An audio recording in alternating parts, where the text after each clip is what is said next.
사랑하는 성도 여러분, 5월 16일 목요일 아침입니다. 하나님 은혜와 평강이 함께하기를 축복합니다. 좋아요, 구독 꼭 눌러주세요. 우리 천만 성도 큐티하는 그날까지 함께 달려가도록 하겠습니다. 오늘 우리에게 주시는 하나님의 말씀은 열왕기상 17장 17절에서 24절까지의 말씀인데요.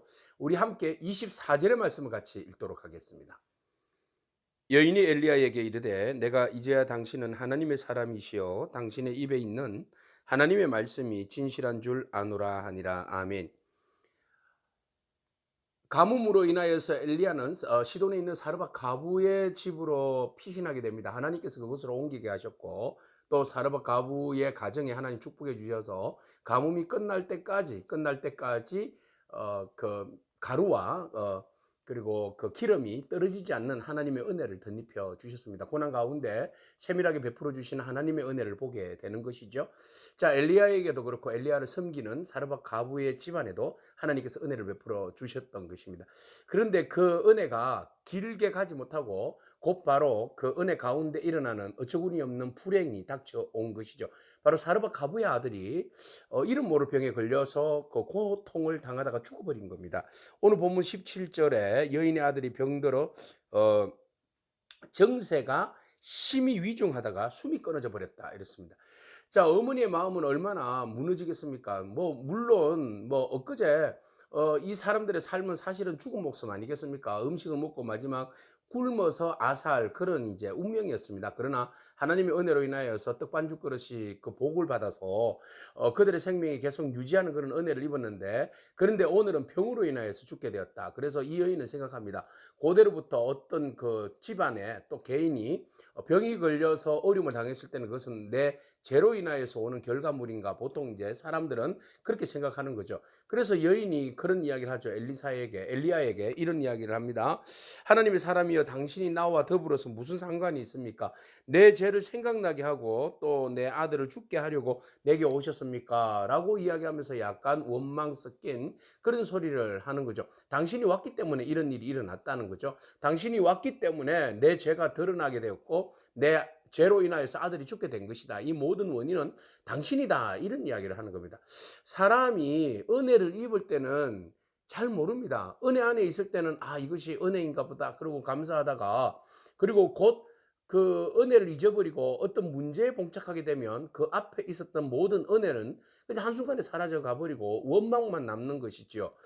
그래서 사람은 참 간사하다. 우리 스스로는 너무 간사하다. 이렇게 볼 수 있겠습니다. 그래서 그들이 어차피 죽었던 목숨 아니겠습니까? 그런데 하나님의 은혜로 살았는데, 자, 이런 불행한 일로 인하여서 곧 하나님 앞에 어떤 기도하기보다는 이 모든 것들이 당신들 때문에 일어난 일이다, 이렇게 원망하는 그런 원망의 목소리를 보게 됩니다.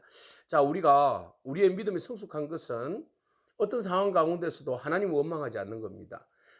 하나님을 원망하면 나에게도 불행이요, 그 하나님의 은혜를 입을 수도 없습니다. 자, 그가 심히 이제 물론 아들을 잃은 어머니의 슬픔은 이루 어떻게 말로 표현할 수 있겠습니까?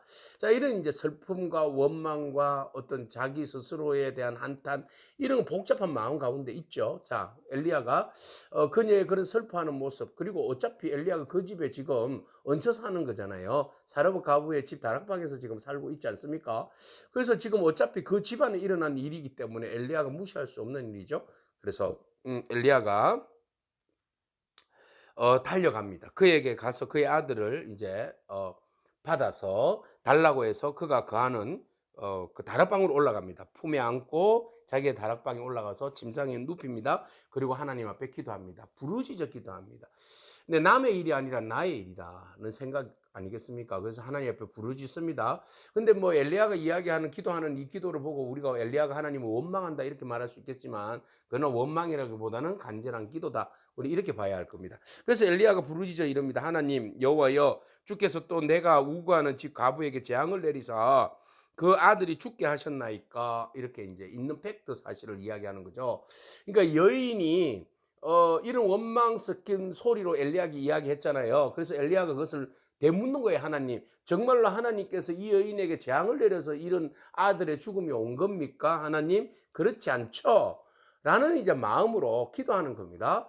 그래서 엘리야가 하나님 앞에 있는 사실을 그대로 이야기하면서 하나님 어쨌든 사실을 팩트를 이야기하는 겁니다. 그런데 이 여인은 하나님이 자기에게 재앙을 내려서 이렇게 아들이 죽었다라고 생각하는 것 같은데 하나님 그게 아니라는 사실을 보여달라고 그렇게 기도하는 겁니다. 그래서 하나님 앞에 간절히 기도합니다. 그리고 간절한 마음에서 그 아이에게 몸을 3번 엎드립니다. 그러면서 부르짖습니다. 하나님 정말 원하는 건데 아이의 혼을 그의 몸에서 돌아오게 하옵소서.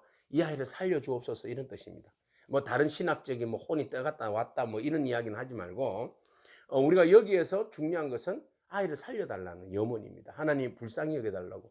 이 여인의 오로지 유일한 소망입니다. 남편 없고 아이만 바라보면서 사는데 이 가뭄의 시절에 지금 어려운 가운데서도 그래도 하나님의 은혜로 이렇게 생명을 부지하면서 살아가는데 그 소망 가운데 있던 아들이 죽었으니 하나님 이 어머니의 마음이 얼마나 찢어지겠습니까? 하나님 이 여인의 그 아픈 상처, 이 고난, 이 절망 하나님 불쌍히 여겨달라고. 하나님 생명의 주관자는 하나님이시지 않습니까? 하나님 제발 좀 살려주세요. 지금 이 기도를 하고 있는 겁니다. 지금 우리의 생명의 주관자는 누구라는 겁니까? 하나님이시라는 겁니다. 지금 이스라엘의 영적 위기, 허감기에 있어서 영적 위기가 무엇입니까? 네, 진정한 자연을 주관하시는, 비를 주관하시는 분은 누구입니까? 이 질문 아니겠습니까? 그래서 우리의 인간에게 비를 내리고 농사를 풍년지게 하시고 자연을 이끌어 가시는 분은 누구입니까? 라는 질문 아니겠습니까? 그분이 지금 하나님이라는 것을 지금 이야기하고 있는 과정에 있고 이 여인이 이제 그것을 그 떡반죽 그릇이 그 마르지 않는 거, 기름이 마르지 않고 떡 그릇이 그 고갈되지 않는 것, 이 자연의 신비적인 현상이잖아요. 비현실적인 일들이 일어난 거잖아요. 그리고 이 모든 것들이 지금 하나님께서 기적을 베풀어 주시는 건데 이것을 지금 경험하고 있지 않습니까? 그렇다면 진짜 이분이 바알이 우리의 신이 아니라 이분이 진짜 하나님이시라는 것을 지금 알아가고 있고 느끼고 있는 상황 아니겠습니까? 이 여인이 지금 있는 곳은 사르밧 가부, 어디에 시돈에 있는 가부잖아요. 그러니까 바알과 아세라 신의 신앙이 가장 팽배한, 가장 집중적으로 왕성한 그 도시 안에 있는 이 여인이지 않습니까? 근데 지금 이 여인 아합은 이미 떠났고 바알 숭배자의 중심에 서 있고 지금 가장 작은 밑바닥에 있는 사르밧 가부를 통하여서 하나님께서 지금 하나님이 살아계신 하나님, 자연의 주관자 되시는 하나님, 생명의 주관자 되신 하나님임을 지금 이제 보여주는 그 과정에 있는데 엘리야는 그것을 아는 거죠. 그래서 엘리야가 전적으로 기도하면서 하나님을 신뢰합니다. 어려운 가운데 있었을 때에 더 큰 하나님의 그 살아계심과 하나님의 역사하심을 기대하는 거죠. 이게 우리의 성숙한 기도의 모습 아니겠습니까? 그래서 하나님 절대적으로 신뢰합니다. 이 여인이 연약해서 아들로 인하여서 심히 어려움을 당했는데 하나님 저는 뭐 괜찮아요. 저는 뭐 하나님 어차피 살아계신 하나님인 것을 아니까 저에게는 뭐 응답을 주시든 안 주시든 사실 뭐 그건 큰 문제는 없어요. 그죠? 관계성 속에 이미 신뢰성이 있으면 나에게 그 기적이 일어나든 기적이 일어나지 않든 나와 하나님과의 관계는 그 기적으로 인하여서 관계를 맺어지고 이어지는 거 아니잖아요. 이미 하나님과 우리는 신뢰 안에 있고 하나님은 우리의 창조주가 되시고 우리의 구원자가 되시기 때문에 어떤 상황에 있든지 간에 사자굴에 갇히든지 뭐 순교의 현장에 있든지 우리가 굶든지 죽든지 우리는 이미 하나님의 사람이고 하나님 은혜 안에 생명 안에 있잖아요. 근데 이 여인은 그렇지 못하잖아요. 그러니까 하나님께서 이 여인에게 제발 그 아이의 생명을 살려주셔서 하나님이 생명의 주관자인 것을 보여주십시오. 하나님. 이런 간절한 기도입니다. 오늘 우리의 기도의 넓이와 깊이와 수준이 이렇게 발전되었으면 좋겠습니다. 그래서 나의 유익을 위한 기도가 아니라 저 사람의 유익을 위한 기도. 하나님, 저 사람이 어떻게 생명의 주관 되신 하나님을 제대로 알 수 있도록 하나님 역사해 달라고 기도하는 그런 저와 여러분이기를 축복합니다. 그래서 하나님 제발 이 아이의 몸에 영혼이 돌아오게 해달라고 간절한 엎드림 속에서 3번을 엎드렸다. 완벽한 기도 아니겠습니까? 강조죠. 그래서 한 번도 아니고 2번도 아니고 3번 강조하는 기도입니다. 그래서 죽은 자에게 엎드렸다는 것은 뭐 여러 가지 해석이 가능하겠죠. 내 삶 목숨을 죽음으로 바꿔서라도 이 아이를 살려주십시오 하나님, 이런 간절함입니다. 그래서 누구를 위해서 중보하며 기도한다는 거, 중보적인 기도한다는 건 너무너무 중요한데 다른 사람을 위해서 기도한다는 건 너무너무 중요한데 정말 예수님처럼 우리가 성령님께 간절히 간구하면서 정말 집중적으로 관심을 가지고 더 깊은 기도로 나아간다면 이것이 우리의 진정한 성숙한 그리스도인의 모습이 아닌가 이렇게 생각되어집니다. 그래서 기도하였더니 22절 하나님께서 엘리야의 소리를 들으셨어요. 그리고 그 아이의 혼이 몸으로 돌아와서 살아났어요. 자, 그 아이가 살아난 겁니다. 우리의 그 간절한 기도를 들어주시는 하나님, 응답하시는 하나님, 또 여기에서 놀라운 것은 분명히 죽었잖아요. 분명히 죽었는데 분명히 살아났잖아요. 그러면 생명의 호흡을 누가 주관하신다는 거예요? 하나님이시죠. 바알이 아닙니다. 아세라가 아닙니다. 하나님이십니다. 그래서 이 여인을 통하여서 여러 가지 기적들과 현상들을 통해서 진짜 하나님이 살아계시는구나. 그 전에 떡반죽 그릇이 이렇게 마르지 않는 것은 그냥 대수롭지 않는 그런 기적으로 봤을 수 있어요. 근데 정말 생명의 주관자 되시는 하나님이라는 이 자체는 오늘 이 사건을 통해서 자기 아들의 죽음과 또 다시 살아나는 사건을 통해서 분명하고 확실하게 하나님을 알게 된 것이죠. 그래서 이 여인이 이런 고백을 합니다. 어린 여인이 엘리야에게 이르되 내가 이제야 그랬어요. 이제야. 그전에는 별로 그렇게 깊이 생각 안 했는데 이제야 당신은 하나님의 사람이라는 것을 깨달았습니다. 진짜 당신은 하나님의 사람이군요. 그리고 당신의 입에 있는 그 말씀이 진실한 줄 아노라. 말씀이 능력이 있다는 거죠.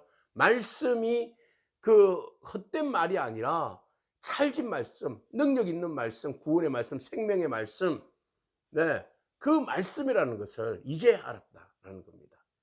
자, 오늘 이 영적 권위가 또한 우리 가운데 있기를 축복합니다. 우리가 진정 하나님의 사람입니까? 라는 질문을 던졌을 때에 다른 사람들로 하여금 인정받는 저와 여러분이길 축복합니다. 저분은 진짜 하나님의 사람이야.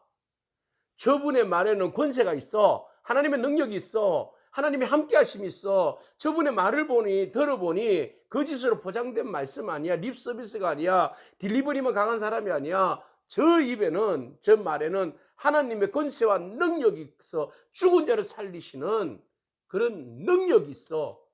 이렇게 인정받는 저와 여러분들의 입술의 권세가 되기를 축복합니다. 하나님께서 부어주실 때 그 능력이 우리 가운데 임한 줄로 믿습니다. 자, 이렇게 해서 엘리야는 이 어려운 고난의 시간 통하여서 더욱더 하나님을 신뢰하고 하나님 주시는 능력으로 굳건하게 서는 시간, 내가 영적으로 무장되어지는 시간, 그리고 살아계신 하나님을 선포하고 담대하게 드러내는 시간이 되었고, 이 사르밧 과부는 연약하지만 엘리야를 통하여서 살아계신 하나님을 경험하는 시간, 더 소망 가운데 절망 가운데서 하나님의 놀라운 은혜를 누리고, 그래서 하나님께 고백하는 신앙으로 나아갈 때 더 미숙한 신앙에서 성숙한 신앙으로 더 나아가는 그런 우상의 도시에서 더 강력하게 하나님을 신뢰하고 바라보는 그런 신앙으로 자라게 서게 되는 것이죠.